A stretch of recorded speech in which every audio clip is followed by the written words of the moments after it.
मैं अनुपमा सिंघल नवरात्रि के दूसरे पावन दिन पर आप सबका नमन करती हूँ और माँ ब्रह्मचारिणी को नमन करते हुए आज का अपना वीडियो शुरू करती हूँ। तो दोस्तों, जैसा कि आप समझ ही गए होंगे, नवरात्रि के दूसरे दिन हम माँ पार्वती जी के ब्रह्मचारिणी रूप का स्तुति करते हैं। माँ ब्रह्मचारिणी जी अपने पिछले जन्म में शैलपुत्री के रूप में, हिमालय की पुत्री के रूप में उन्होंने जन्म लिया था और उस युग में, उस अपने पूर्व जन्म में उन्होंने कठोर तपस्या करी थी। यानी कि करीब करीब 1000 वर्ष तक वो जमीन पे गिरे हुए फल फूल खाकर और फिर 100 वर्षों तक केवल शाक पर निर्वाह करा। उससे अनेकों वर्षों तक केवल धरती पर गिरे बेलपत्र खाते हुए उन्होंने बहुत कठोर तप करा।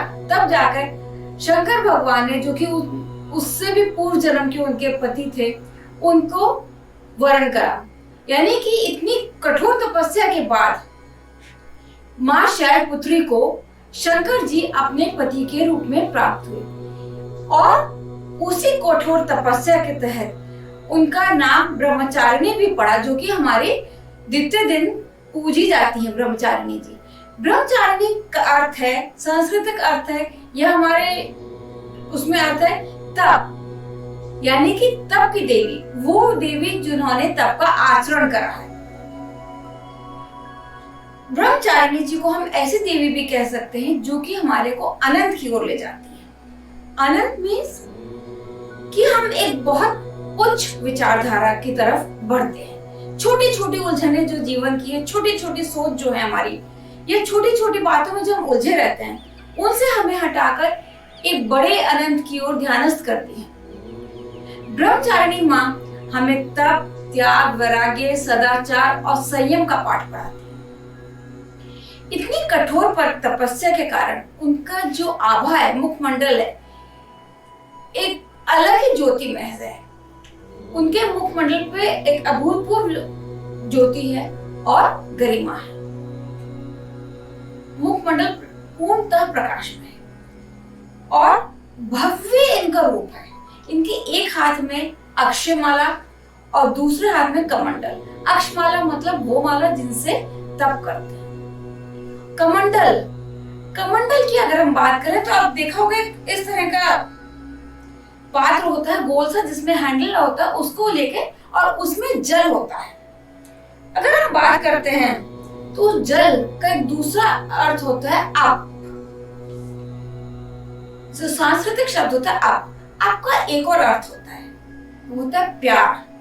यानी कि अगर हम देखें तो वो कमंडल प्यार भरा कमंडल है। तो ब्रह्मचारिणी माँ एक हाथ में अक्षमाला, दूसरे हाथ में प्यार भरा कमंडल लिए हुए हैं। एक चीज और अगर आप उनके रूप में गौर करिए तो वो नंगे पैर हैं और सदा जमीन पे रहती हैं। उनका कोई भी वाहन नहीं है। कठोर तपस्या उन्होंने धरती पर रहकर करी है। इतनी कठोर तपस्या जो कि उन्होंने अपने पूर्व जन्म में करी थी, इसीलिए उनका नाम अपर्णा भी पड़ा था। और हेमवती, पार्वती और शैलपुत्री, इस जन्म में वो ब्रह्मचारिणी कहलाई। ब्रह्म अर्थात ब्रह्मा जी की शक्ति। ब्रह्मा जी ने जब सृष्टि की रचना करी तो उनके मानस गण जो है, जब उन्होंने विस्तार नहीं कर पाए सृष्टि का, तो उन्होंने देवी शक्ति का आह्वान करा। देवी जी ने फिर अपने जैसी अनगिनत रूपों को, अनगिनत शक्तियों को अवतरित करा। जब ब्रह्मा जी के मानस गण उस सृष्टि का, जो सृष्टि ब्रह्मा जी ने रची, उसका विस्तार नहीं कर पाए, तब ब्रह्मा जी ने देवी का आह्वान करा और देवी ने अपनी तरह की अनेकों शक्तियों को अवतरित करा, जिससे कि पूरी सृष्टि का विस्तार हो सका। और इसी को हम नारी शक्ति कहते हैं। इसीलिए नारी को सृष्टि का कारक कहा जाता है। क्यों?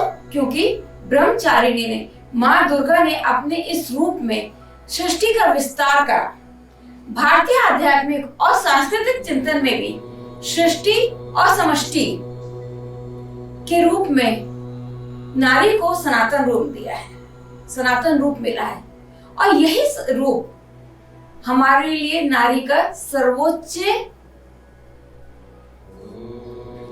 सम्मान है, समुचित सम्मान है। यानी हमारी भारतीय संस्कृति में सृष्टि और समष्टि में जो नारी रूप दिया है वो सनातन का नारी रूप है, और यही हमारा नारी जाति के लिए एक समुचित सम्मान है। शैव सिद्धांत में भी कहा गया है जो बाहर दिखता है वही भीतर है। इसीलिए कहते हैं नेत्र खुले तो माया जगत, नेत्र बंद हुए तो ब्रह्मलोक। दोस्तों, नवरात्र का जो त्योहार है, ये नवरात्र का जो पर्व है वो अनेक रंगों का पर्व है। पर ये रंग हमें किस तरह का ज्ञान देते हैं, इन रंगों को हम अपने जीवन में कैसे उतारते हैं, इसके लिए 3 तप को बड़ी अहमियत दी गई है।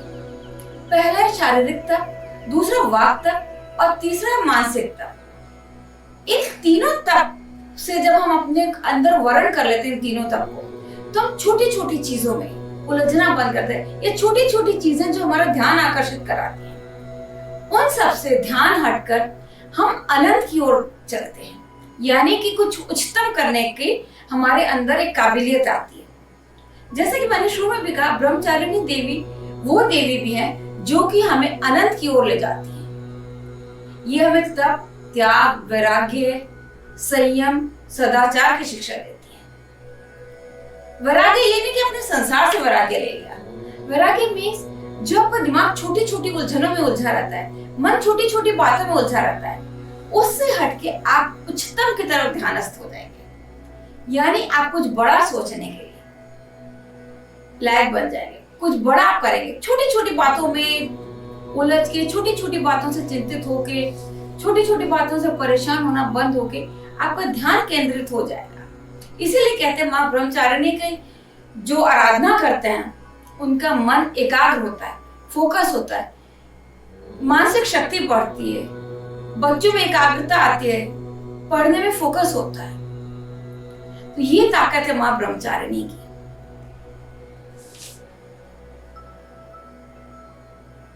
माँ ब्रह्मचारिणी ने जिस हद की कठोर तपस्या की थी भगवान शंकर जी को पाने के लिए, यानी अपने उससे भी पूर्व जन्म के पति, जब उनका नाम सती था, उनको दोबारा पाने के लिए इतनी कठोर तपस्या करी।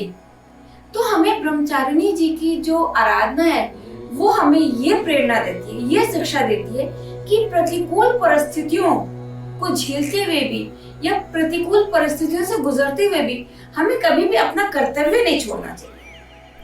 कर्तव्य पालन हमेशा करना चाहिए।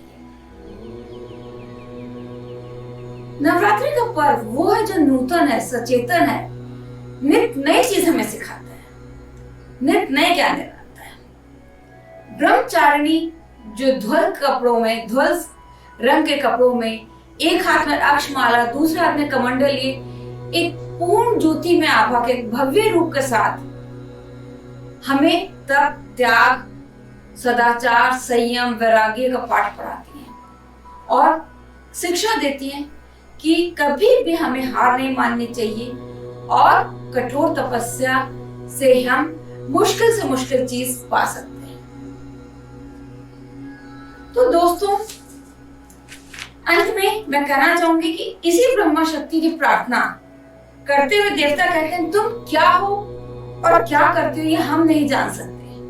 तुम्हें शत शत नमन। शब्द और आकाश के रूप में, स्पर्श और वायु के रूप में, दृष्टि और अग्नि के रूप में, रस और जल के रूप में, गंध गुणकारी पृथ्वी के रूप में, श्रवण, त्वचा, नेत्र, जिह्वा एवं नासिका के रूप में, मुख, भुजा, चरण और ग्रहेंद्रियों के रूप में, बुद्धि, अहंकार और मन के रूप में, बिंदु बिंदु और अणु बिंदु के रूप में तुम्हें शत शत नमन। अंत में उनका जो मंत्र है, त्वते धारिते विश्वम त्वते सृजते जगत। तो इसी के साथ माँ ब्रह्मचारिणी को नमन करते हुए आप सबके दिन मंगलकारी हो और शुभ हो। बहुत बहुत नमन, बहुत बहुत धन्यवाद।